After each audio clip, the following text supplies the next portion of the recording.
आइए इस channel YouTube learn by BK Mishra के माध्यम से आज हम सीखेंगे क्लास 10 की मैथमेटिक्स का ये सवाल है।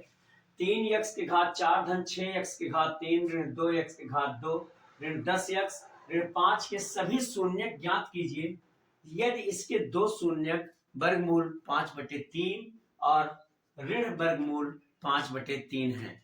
इसके हमें जब कभी ऐसा दिया हो, जो भी अगर दो शून्यक दिए हुए हैं और हमें बाकी उस के अन्य शून्यक बताने हैं, तो सबसे पहले हम जब शुरू करेंगे इसका हल करना, तो हम लिखेंगे, क्योंकि ये दो शून्यक हैं, दोनों यक्स के मान हैं। यदि यक्स बराबर वर्गमूल 5/3, तो यक्स ऋण वर्गमूल 5/3 ये एक पद हो जाएगा। और यदि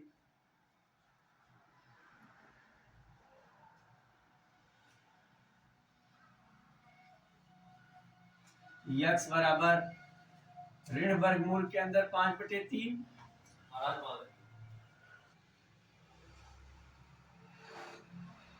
यक्स धन अंडर रूट 5/3 ये होगा। अब हम इन दोनों का गुणा करेंगे और गुणा करने पर जो आएगा उससे इस समीकरण को भाग करेंगे। अतः यक्स ऋण वर्गमूल 5/3 और गुणे यक्स धन वर्गमूल के अंदर 5/3 ये बराबर हो जाएगा। इन दोनों का गुणा होगा तो a माइनस बी, और a प्लस बी का फार्मूला है, तो a माइनस बी गुणे a plus b equal to होता है a square minus b square.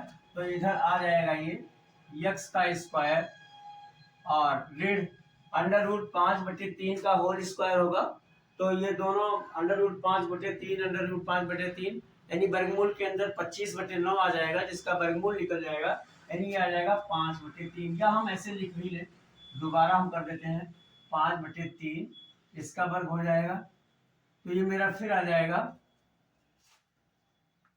ये आ जाएगा इस तरह से यक्स स्क्वायर और ऋण 5/3। या हम इसको इस तरह से भी लिख सकते हैं, 3 का इसमें गुणा कर दें तो ये हो जाएगा 3 यक्स स्क्वायर और ऋण 5। ये मेरा दूसरा व्यंजक आ जाएगा। अब इससे हम इस व्यंजक को भाग करेंगे तो हमें एक दूसरा व्यंजक प्राप्त होगा, और उसके हम गुणनखंड करेंगे तो बाकी के हमें शून्य या मूल मिल जाएंगे। तो आइए हम इसको देखते हैं। अब इसमें हम भाग करते हैं, 3 यक्स स्क्वायर ऋण 5, इससे हम भाग करेंगे 3 यक्स के घात 4 धन 6 यक्स के घात 3 ऋण 2 यक्स स्क्वायर ऋण 10 यक्स और ऋण 5। अब इसमें हम इसका भाग करेंगे। हम जानते हैं भाग करने के लिए मुझे बीजगणित में हमें पहले पद को बराबर करना होता है। तो इसके जो गुणांक हैं, जो अंक हैं, वह तो बराबर हैं, लेकिन घात बराबर नहीं है, इसलिए हम इसमें यक्स स्क्वायर से करेंगे।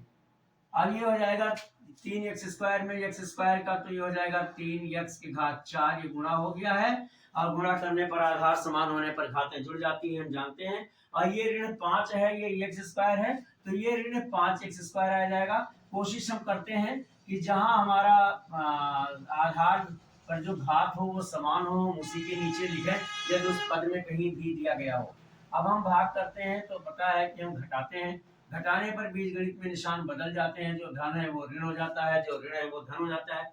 यहाँ दोनों गुणांक बराबर हैं और दोनों के मतलब ये पूरा पूरा बराबर है, एक धन है एक ऋण है, विपरीत है, इसलिए कट जाएगा। यहाँ हमारा बचेगा 6x की पावर 3, 6x की घात 3, ये धन 2x स्क्वायर है और ऋण 2x स्क्वायर है, ये धन 5x स्क्वायर है। तो एक धन है एक ऋण है, इसलिए जब हम आपस में इसे जोड़ने का प्रयास करेंगे तो 2 उसमें से निकल जाएगा, 5 में से, तो यहाँ बचेगा धन 3 यक्स स्क्वायर। और फिर पूरा पद उतार लेते हैं। बीजगणित में भाग करते हैं तो मेरे साथ ये है कि पूरा पद उतार लिया जाता है। अब हमें यहाँ 6x के घात 3 लाना है, तो इसमें अगर हम पहले पद में 2x से गुणा कर दें तो ये चीज हमें मिल जाए, क्योंकि यहाँ हमें धन है, जो भी वहां निशान होगा हम वह निशान यहाँ लगाएंगे और 2x लिखेंगे, तो ये आ जाएगा 6x की घात 3। और इसी 2x से धन 2x से ऋण 5 में करेंगे तो धन और ऋण का गुणा ऋण होता है, 5 दूनी 10 हो जाएगा, 10x आ जाएगा ऋण, तो इसको हम इसके नीचे लिखेंगे। अब फिर हम घटाएंगे, घटाने पर निशान बदल जाते हैं, जैसा कि हम पूर्ववत जानते हैं। ये पूरा विपरीत निशान विपरीत है, बाकी सब कुछ बराबर है, इसलिए कट जाएगा। और यहाँ भी ऋण 10x है, ये धन 10x हो गया, ये भी कट जाएगा, तो यहाँ केवल बचेगा 3x² और ऋण 5। अब हमें देखते हैं कि ये पूरा ये पद बराबर है, इसलिए सिर्फ एक बार जाएगा, तो यहाँ धन लगा है, धन लगा देंगे, धन 1, और ये मेरा 3x² और ऋण 5। अब भाग करने पर पता है कि ये जो है हम घटाते हैं, निशान बदलते हैं, ये पूरा का पूरा कट जाएगा, इस तरह से 0 0 आ गया। अब मुझे एक त्रिपदीय मिला, एक तीसरा पद मिला। अब हमें इस पद का गुणनखंड करना है और उससे हमें शून्य, बाकी शून्य ज्ञात कर लेने हैं। तो आइए हम इसको यहाँ करते हैं, x के घात 2 धन 2x और धन 1, इसका हमें गुणनखंड करना होगा। अब हम जानते हैं त्रिपदीय जब होता है तो गुणनखंड करने के लिए एक तो डायरेक्ट विधि भी है हमारे पास, श्रीधराचार्य की, हम उससे भी निकालते हैं, x बराबर -b प्लस -√b² - 4ac/2a के फॉर्म से। और दूसरा त्रिपदीय है तो हम इसे तोड़ते हैं, प्रथम पद का और अंतिम पद का गुणा करते हैं। x² में 1 का गुणा करेंगे तो x² आएगा। x² के ऐसे 2 गुणनखंड करने हैं जिन्हें गुणा करने पर धन x² आवे और जोड़ने या घटाने पर धन 2x हो जाए। तो x गुणे x अगर हम करेंगे तो x और x जुड़ करके 2x आ जाएगा और गुणा x² आ जाएगा। तो हम इसको इस प्रकार भी लिखेंगे, x² धन x और धन 1। अब हमें ये चीज मिल गई। अब इसमें हम देखते हैं ये 2 पद बन गए, इसमें पहले वाले में हम x कॉमन करेंगे।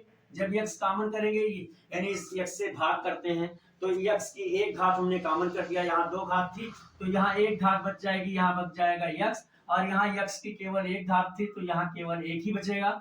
और यहाँ x धन 1 में कुछ भी कॉमन, जब कुछ भी कॉमन नहीं होता है तो हम 1 कॉमन ले लेते हैं और इसे हम x धन 1 लिख लेंगे। जब दोनों ब्रैकेट में मेरी एक ही गिनती या नंबर जो भी कुछ आता है तो मेरा गुणनखंड सही हो रहा है। इस प्रकार से अब एक पद ये है, एक पद ये है, यहाँ भी कॉमन हो जाएगा तो x धन 1 में हम कॉमन करेंगे और दूसरे में हो जाएगा x धन 1। इस प्रकार से मैंने देखा मुझे 2 गुणनखंड मिल गए। अब हम यदि मान लें, यही हम कर लेते हैं, यदि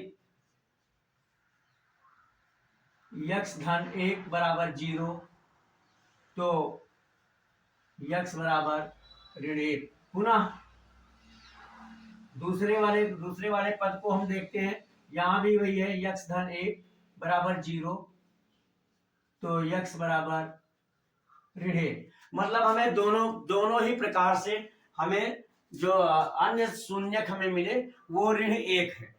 दोनों शून्यक जो अन्य मिले वो ऋण 1 है। पूरी कोशिश हमने किया है आपको अच्छी तरह से समझाने का कि अच्छी तरह से समझ में आ जाए। इसी तरह से हम देखेंगे यहाँ कोई भी अगर कोई 2 शून्यक दिया होगा तो हम उसे x के साथ, अगर दोनों धन में दिए हैं तो x ऋण उतना लिख लेंगे, दोनों को अलग अलग, फिर उनका गुणा करेंगे, और अगर ऋण लगा है तो हम धन लिख लेंगे।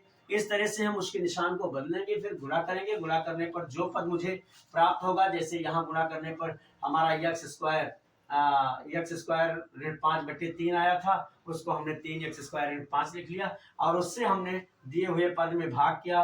भाग करने पर शेषफल 0 आ गया और मुझे एक नया व्यंजक प्राप्त हुआ जिसको मैंने 3 पद में तोड़ा, त्रिपदीय मिला। तो ये हमें x बराबर ऋण 1, यानी x के 2 अन्य शून्यक हमें ऋण 1 प्राप्त हुए। हम चाहते तो इसे सीधे x + 1 का होल स्क्वायर लिख करके भी निकाल सकते थे, लेकिन आपको अच्छी तरह से समझ में आवे इसलिए पूरा प्रयास किया गया और मैंने कोशिश की है कि ये आपको अच्छी तरह से समझ में आवे।